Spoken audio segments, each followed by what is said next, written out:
Shalom, selamat malam Bapak Ibu Saudara-saudara yang dikasih dalam nama Tuhan Yesus Kristus. Kita ketemu lagi dalam renungan malam pada hari ini. Firman Tuhan bagi kita diambil dari 1 Korintus pasal 13 ayat 4 sampai dengan 7.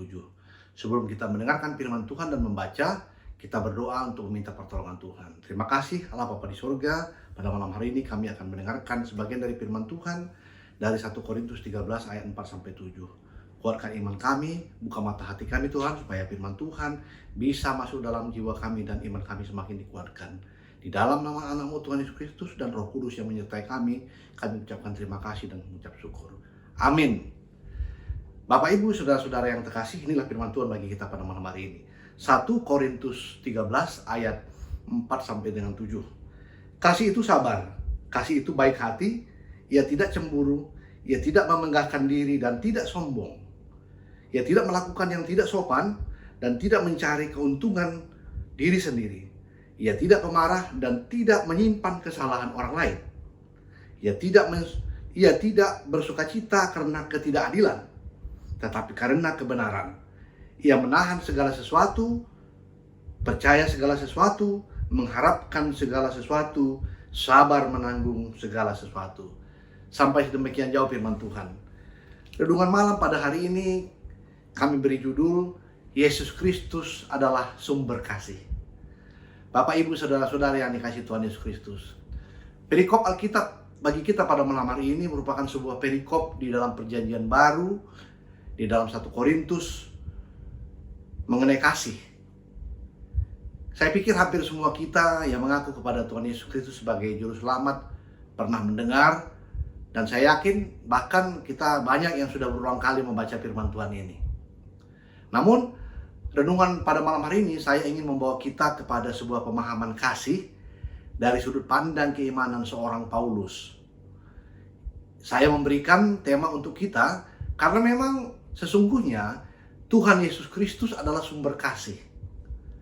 Tema ini saya berikan karena saya tertarik akan motivasi Rasul Paulus, mengapa ia sampai harus menjelaskan kepada jemaat di Korintus secara detail dan terperinci apa itu kasih.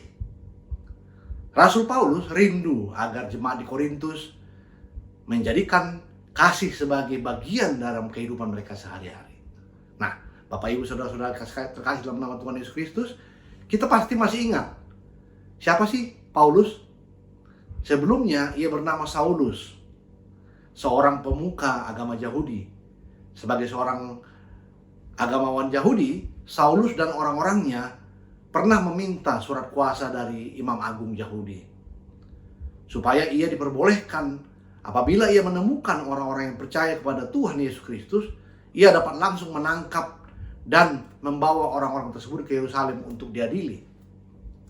Jadi Saulus ini pada saat itu sangat ditakuti oleh orang-orang yang percaya kepada Yesus yang adalah Tuhan dan Juru Selamat. Tetapi apa yang terjadi nyata? Bahwa Allah sumber kasih itu di dalam kasus ini terlihat berbeda dalam menangani Saulus yang kemudian menjadi Paulus. Nah, ia bekerja dengan caranya sendiri. Saulus, mengapakah engkau menganiaya aku? Lalu dijawab Saulus, siapakah engkau Tuhan? Akulah Yesus yang kau aniaya itu. Nah, ini adalah sebuah percakapan langsung antara Tuhan Yesus dengan Saulus pada saat itu. Nah, Allah tidak membalas kejahatan Saulus dengan membinasakan dia. Tetapi melalui kasih-Nya, Tuhan Yesus mengurapi Saulus dan menggunakannya sebagai rasulnya kelak untuk memberitakan berita keselamatan kepada seluruh bangsa. Kalau dipikir-pikir, alangkah beruntungnya Saulus ini, Bapak Ibu Saudara-saudara sekalian, yang kemudian namanya berubah menjadi Paulus, yang artinya rendah hati dan bijaksana. Nyata bahwa Saulus dikasihi oleh Tuhan Yesus dan ia diampuni, kemudian Tuhan memperbaharui dia sehingga dia menjadi seorang rasul yang bisa memberitakan firman Tuhan ke seluruh permukaan bumi melalui surat-suratnya kepada jemaat mula-mula. Nah, bila kita membaca lebih lanjut mulai dari ayat 4 sampai dengan ayat 7 menjadi perikop pada malam hari ini, Nyata itulah yang dialami langsung oleh Paulus pada saat ia diperbaharui oleh Tuhan. Tuhan dengan sabar membentuk Saulus dari orang yang jahat, penganiaya orang percaya kepada Tuhan, kemudian diberikan hidup baru dan dibentuk menjadi rasul, berubah 180 derajat. Nah, itu semua semata-mata karena Tuhan itu murah hati, Bapak Ibu. Cara Tuhan memperbaharui Saulus menjadi Paulus tidak menggunakan cara-cara yang menunjukkan kekuasaannya secara berlebihan. Kendati Allah mampu melakukan hal itu dan bisa. Bahkan dengan lemah lembut, Tuhan Yesus memperbaharui Saulus. Saulus, Saulus, mengapa engkau menganiaya aku? Saulus hanya diberikan sebuah tanda buta selama 3 hari berturut-turut. Kemudian dia berubah menjadi seorang yang telah menjalani hidup baru. Itulah wujud kasih setia Tuhan kepada Paulus. Saudara-saudara yang terkasih, sebagai salah seorang pendiri jemaat di Korintus bersama dengan Aquila dan Priscilla, Paulus sesungguhnya prihatin akan kehidupan jemaat di Korintus. Dia melihat jemaat ini congkak, padahal kehidupan jemaat ini berkecukupan. Lebih memuaskan diri sendiri menggunakan harta yang ada di dunia ini. Kehidupan berjemaat tidak dewasa, bahkan mereka di antara mereka sesama mereka tidak segan-segan menuntut satu sama lainnya sampai ke pengadilan hanya karena mengutamakan dirinya sendiri. Lebih mengutamakan hal-hal yang duniawi daripada bersekutu bersama untuk Tuhan. Sering terjadi perselisihan yang berujung kepada perpecahan dalam jemaat. Dan mereka masih sering melakukan perzinahan, Bapak Ibu Saudara-saudara sekalian. Nah, Paulus melihat semua ini. Ia sangat prihatin dan sedih akan kehidupan jemaat di kota Korintus. Dengan pertolongan dan hikmat yang dari Tuhan, Paulus tidak berputus asa. Dia mendapatkan penglihatan bahwa hanya ada satu obat yang manjur agar jemaat ini bisa selamat kelak. Kendati mereka sudah percaya kepada Yesus. Apa itu? Yaitu ajaran kasih yang berasal dari Tuhan. Itulah yang utama yang harus diajarkan kepada jemaat di Korintus. Agar keimanan mereka terus bertumbuh. Agar orientasi kehidupan orang-orang di kota Korintus ke depan tidak lagi mengutamakan hal-hal yang sifatnya duniawi saja. Tetapi juga harus lebih mengutamakan persekutuan dengan sesama jemaat dalam kasih persaudaraan sesama orang Kristen. Terutama mempersiapkan diri untuk kehidupan kekal kelak bersama Allah di sorga. Bapak, Ibu, Saudara-saudara yang terkasih. Untuk merubah itu semua, kasih yang sudah lebih dahulu dinikmati oleh Paulus dari Tuhan, itulah yang ternyata dia sampaikan berulang kali dalam suratnya secara mendetail dan terperinci kepada jemaat di Korintus. Surat-surat pengembalaan itu mengajarkan bahwa Allah itu adalah kasih dan sifatnya sabar, murah hati, tidak pelit, suka berbagi, dan kasih itu tidak memiliki sifat cemburu. Karena Allah tidak membeda-bedakan jemaat di Korintus sesungguhnya. Mereka harus memahami itu. Mereka semua dipelihara dengan baik oleh Tuhan. Bahkan Tuhan memberikan mereka kecukupan. Kalaupun mereka berkecukupan, Paulus juga ingin mengajarkan mereka agar mereka tidak sombong.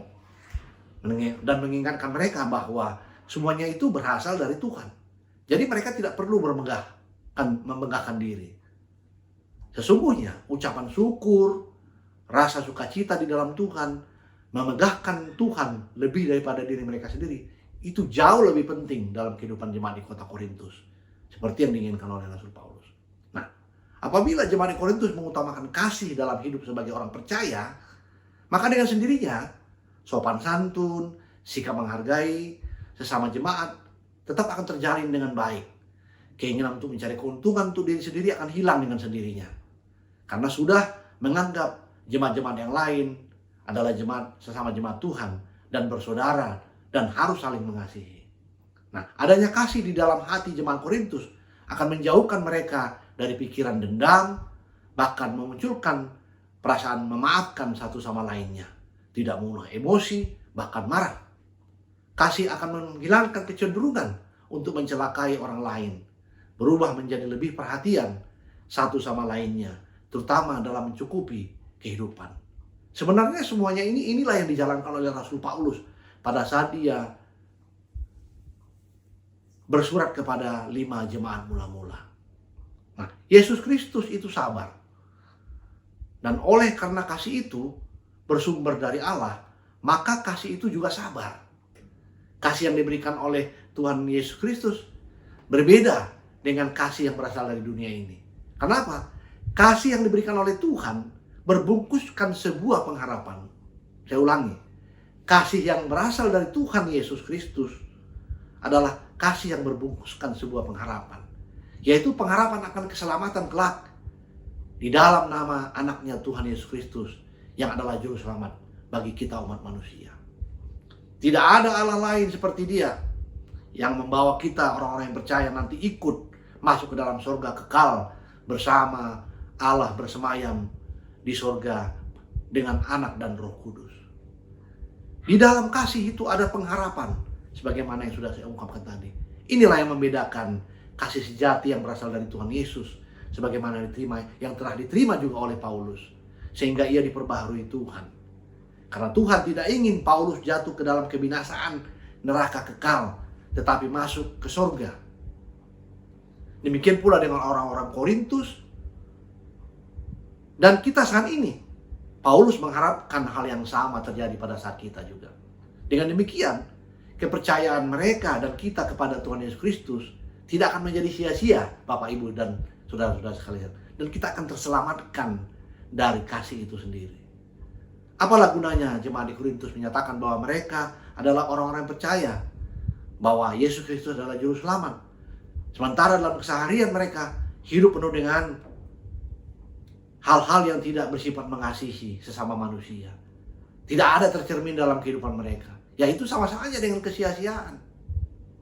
Bapak, Ibu, saudara-saudara yang dikasihi Tuhan, mari ingat terus ajaran kasih yang disampaikan oleh Rasul Paulus kepada jemaat di Korintus. Karena sesungguhnya kasih itu sendiri bersumber dari Allah. Dan Paulus sebagai rasulnya menyampaikan berita sukacita itu kepada jemaat di Korintus. Demikian juga dengan kita saat ini. Karena kasih itu bersumber dari Allah Tuhan Yesus Kristus yang adalah Allah yang kekal dan juru selamat kita. Camkanlah itu semua di dalam hati kita agar iman kita semakin kuat dan kita boleh menjadi pelaku-pelaku kasih selama kita hidup di dunia ini. Amin. Mari kita berdoa. Terima kasih Allah Bapa di surga, Engkau telah mengajarkan kami pada malam hari ini bahwa kasih yang dari Tuhan adalah kasih yang berpengharapan, kasih yang berbeda dengan yang ada di dunia ini. Ajari kami Tuhan terus selalu untuk mengingat itu semuanya, bahwa Tuhan telah datang ke dunia ini menyelamatkan kami, karena itu adalah merupakan dari pencerminan kasih Tuhan kepada kami manusia. Terima kasih Allah Bapa di surga. Inilah renungan kami pada malam ini. Sempurnakanlah hanya di dalam nama anak-Mu Tuhan Yesus Kristus yang telah mengajarkan kami berdoa dan mengucap syukur. Amin. Selamat malam Bapak, Ibu, saudara-saudara sekalian. Tuhan Yesus memberkati kita.